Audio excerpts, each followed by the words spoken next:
We begin the day with efforts in Europe to help bring peace to Ukraine and repair the growing rift between the U.S. president and his Ukrainian counterpart, Volodymyr Zelensky.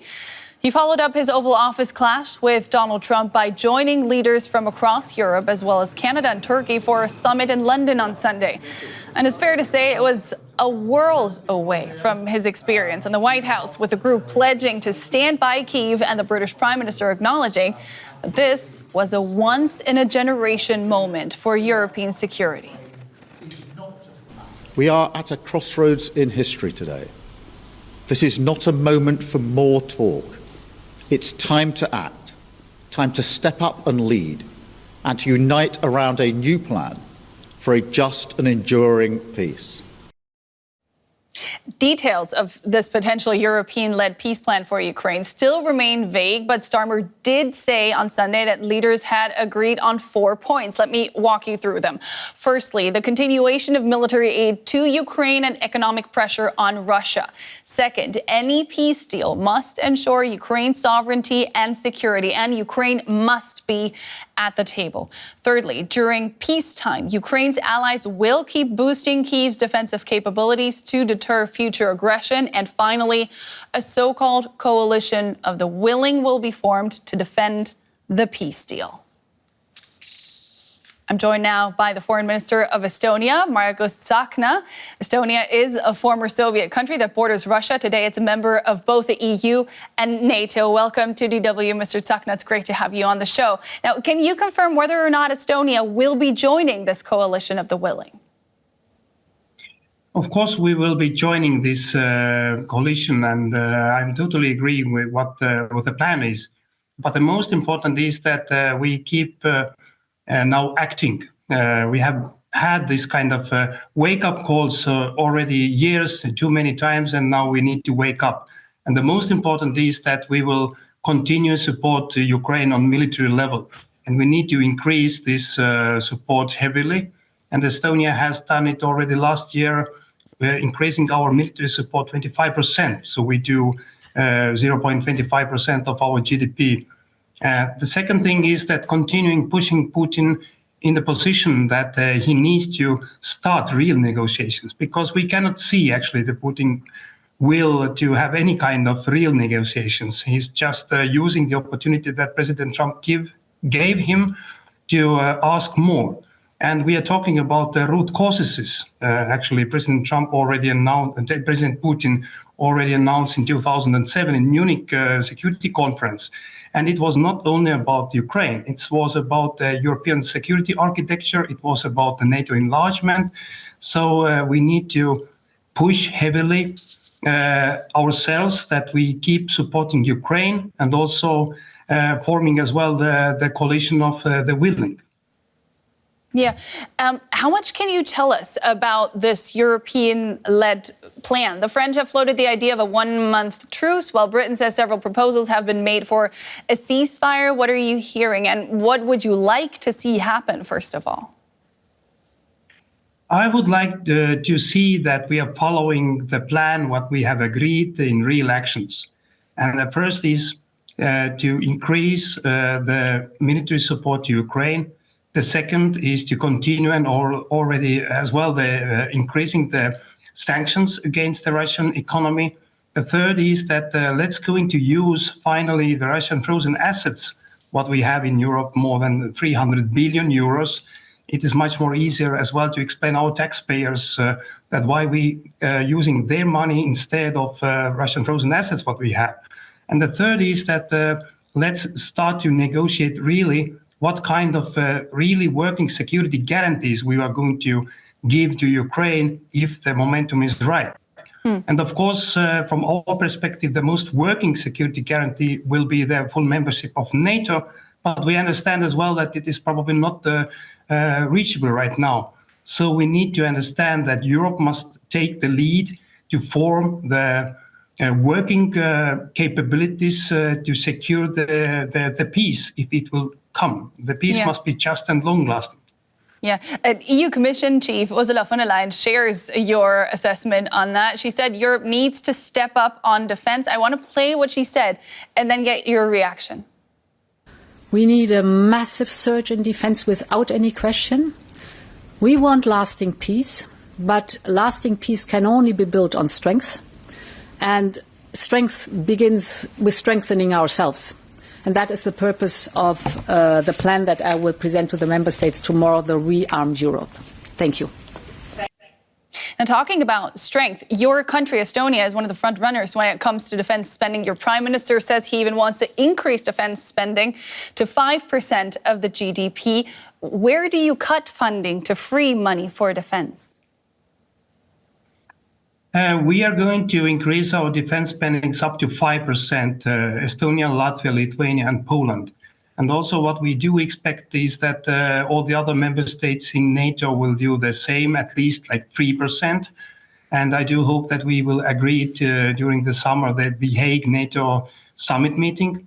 But I totally support von der Leyen, who said that the one measure we can accept in European Commission is that the liberating the restrictions about our budget, that we have this restriction about minus 3% the budget balance. So we need to understand that European Union must invest as well to defense capabilities from its own budget, but also that the member states can use more money for defense investments without keeping this balance of the budget. So these decisions will be made soon. On that point, sorry to jump in there. How frustrating is it to you that Europe's major powers, like Germany, for example, are so far behind when it comes to defense spending? It is about every nation and government decision, but I have this feeling that the wake-up calls, they have really rang in the meaning. And we will see that as well Germany and many other countries, they will increase their defense investments. So I totally agree this idea that Ukraine has been winning us time, because we know already years that Russia is an aggressive neighbor. And we just need to use this momentum that to pay more. And it's not about President Trump. All the previous presidents as well during the last 20 years from US, they have said exactly the same thing, that Europe must pay more. And it's about our interests to invest more heavily to our defense, because Russia will remain a threat. Mm-hmm. The message coming out of Europe towards the US right now seems to be, we don't need you to take the lead here, but we do need you on our side. Will the current efforts be enough to get Ukraine's allies and the Americans back on one page? I think that is a common interest. Whatever happened during the last weekend, emotionally, I think that most of European nations, they are in shock in the meaning. But we need to understand that it's in the interest of Ukrainians, it's interest of Europe, but as well in interest of US people that we need to have this strong transatlantic cooperation, because Russia is just using this opportunity. The only person who is really smiling, who's happy about the situation is around President Putin.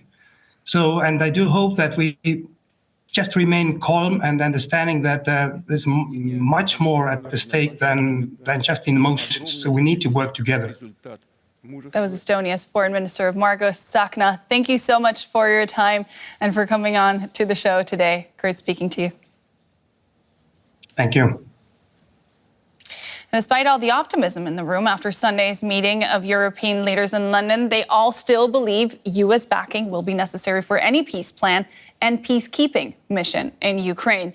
In Friday's extraordinary Oval Office blowout, there seemed little doubt about America's stance. As Donald Trump put it to the Ukrainian president, you either make a deal or we're out. And today, the U.S. president lashed out again after President Zelensky said the end of the war with Russia was, quote, very, very far away. Writing on his Truth Social platform, he said, "This is the worst statement that could have been made by Zelensky, and America will not put up with it for much longer. It is what I was saying. This guy doesn't want there to be peace as long as he has America's backing." And Europe, in the meeting they had with Zelensky, stated flatly that they cannot do the job without the U.S. Probably not a great statement to have been made in terms of a show of strength against Russia. What are they thinking? Let's discuss this with Stephen Wertheim, Senior Fellow at the American Statecraft Program at the Carnegie Endowment for International Peace. Stephen, thanks for joining us. Let's jump right in. These social media posts, what do you make of them? Well, I think President Trump clearly is frustrated because the position he has taken is at odds with the position that Ukrainian President Volodymyr Zelensky has taken, and perhaps also the position that he's getting out of European leaders right now. So I think the essence of Trump's position, and of course he doesn't always put it clearly and consistently, is that first there need to be negotiations now, as soon as possible, to try to end the war. And second, that the United States is not going to be providing any strong security guarantees to Ukraine. Zelensky's position is just the opposite.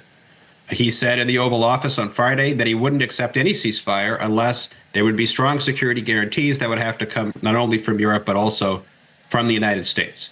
So that, in my view, was the heart of their policy disagreement during their spat last Friday, and both positions have remained unchanged since then.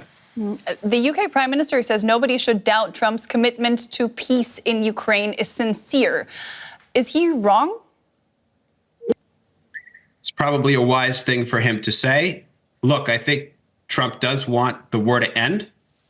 And I think his second preferred option, if the war cannot end in a way that Ukraine and Russia agree to, is for the United States to walk away and for the Europeans and the Ukrainians to deal with the problem.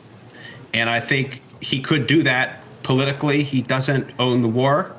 There are no U.S. troops in Ukraine that could be killed or evacuated in an ugly way, as we saw when the United States withdrew from Afghanistan. So I think everybody should be taking his position seriously. So he doesn't care much about Ukraine. It's more about putting an end to a war he has no interest in continuing. I think that's about right. I don't think it is completely impossible at this point that he might continue to aid Ukraine if Ukraine comes to the table and Trump perceives that it's Russia, not Ukraine, that has been unreasonable in negotiations and has caused those negotiations to fail. Otherwise, it doesn't seem as though the United States under President Trump will be willing to provide further aid to Ukraine, though there's some already in the pipeline that Trump could still give without going to Congress to ask for more aid to be authorized. So would you say it's misguided by Ukraine's allies to be so fixated on the need for U.S. security guarantees? I think it is. I think Trump has been trying to say, and not just him, but senior members of his administration for a number of weeks now, that a strong U.S. security guarantee, one that would conceivably draw in U.S. forces to fight the Russians if there were a renewal of conflict after this current conflict, that's not going to happen.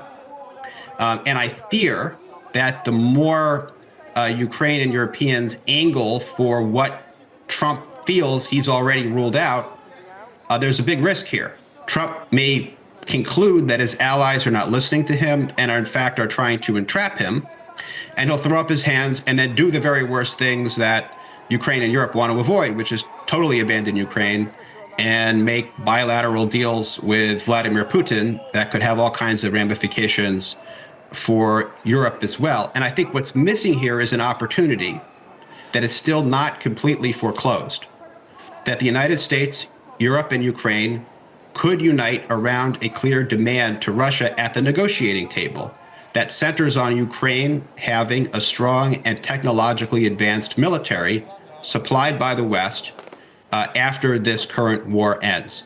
It is not clear that Russia would be willing to settle the war in exchange for Ukraine having the military capability to stand up to the Russians, as Ukraine has done in the current conflict.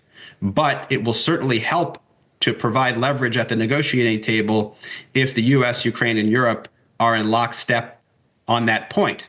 And even the talk now of a European military contingent that could be sent to Ukraine, Trump hasn't completely closed the door on it, but fundamentally, a force of that size is really going to be more of a supplement to a Ukrainian military rather than a replacement for it. And the idea that the United States is going to support it so heavily that you can rely on U.S. support, that does not seem to be in the cards. So ultimately, it's Ukraine itself that will provide its own security guarantee, and we should be looking for ways to get it as much support from its Western partners, including the United States, as it can get.